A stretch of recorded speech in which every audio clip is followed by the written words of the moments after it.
Hi, Rich Karuba for bowlingball.com. Let's talk to you about you senior bowlers out there. Uh, you're always looking for tips, and how about tips for bowlers with slow ball speed? Well, the first thing is to realize that there's going to be a limitation to how fast you're going to be able to deliver the ball as we age, and being an advancing senior myself, it's harder and harder to have the flexibility, the strength, and the power to deliver the ball quickly. So obviously we have to strive for consistency and regulating our ball speed, getting the ball over the foul line, all those kind of things that help us get a consistent ball motion and hit the pocket consistently. Hitting the pocket more frequently is going to give you a chance at good scores. Now, if you struggle to get decent ball speed, there are a couple of simple tips I can throw your way. Let me give you 6 quick ones right now. Give it some thought. Get out to the lanes and practice if you want to work on any of these. If you have any questions, you might want to check your local bowling coaches or instructors and compare notes and see what you can do to pick up just a little ball speed. If you get too slow, the ball can wander on you. It can react unpredictably, especially if you throw a hook delivery. And just looking for a sweeping hook does not necessarily give you the best results. Sometimes a straighter down and in line with a good velocity on the ball will be more consistent to hit the pocket, follow the lane pattern that the oil procedure does a little better, and also it'll give you adequate pin carry.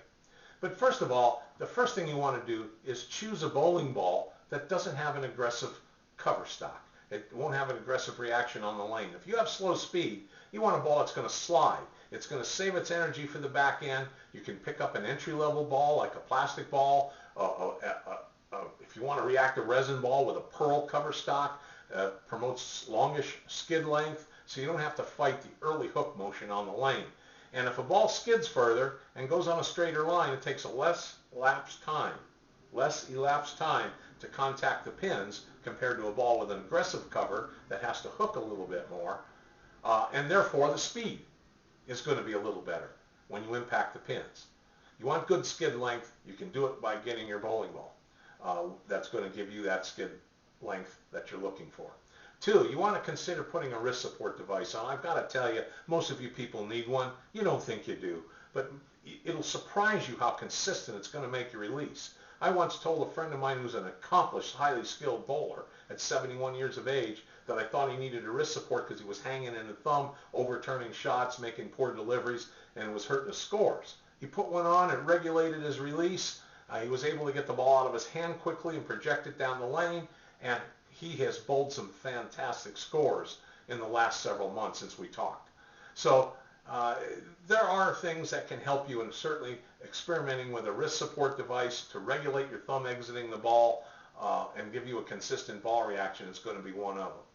Now, avoid rotating your bowling fingers too much if you have slow ball speed. You don't need to turn your whole hand around the entire ball. In fact, once your thumb exits the ball, perhaps 1-inch rotation is all you need to get a hook motion, particularly if you don't throw the ball very fast. Rotating the ball is a chief cause of early hook, inconsistent deliveries. When your hand's behind the ball and you're ready to deliver your ball, just think of your bowling fingers just a slight, perhaps 1 inch of rotation. That's all you need. And make sure to get the ball over the foul line is the 4th thing I want to tell you. You'd be surprised how many senior bowlers aren't even aware of opening your hand and dropping the ball before you reach the proper release zone at the bottom of your forward swing, and the ball will bounce onto the approach floor. It doesn't get over the line. Well, over the foul line is where the lane machine applies lane conditioner and oil to help skid your ball down the lane. But if you dump the ball into the floor, it falls off your hand, it bounces, it loses effective roll, and it slows down even further. So get the ball out on the lane surface. You can practice by putting a towel on the foul line and roll a few deliveries and make sure you clear it over the towel every time without disturbing the towel and get the ball out on the lane. A good aggressive follow-through motion will help you do that. Check your ball weight too. It might be too heavy for you. If you're using 14, 15, or 16, maybe dropping a weight, 1 pound in weight, will help you get a little more velocity, get the ball over the foul line, and pick up a little speed to help you control your ball more consistently. And the final tip I want to give you is always accelerate your forward swing to a full follow-through position, a completion of your swing each delivery you make. Do not decelerate your forward swing. You want to, when you get to the top of the swing and you're entering the releasing zone, make a concerted effort to follow through high and follow through completely and aggressively each shot you take, so long as you do not lose your balance. You do not move your head and shoulders out of position where you lose control. Those tips will all help you if you're a slow ball speed player. You can pick and choose the ones you want. We hope some of these tips help you. Thank you.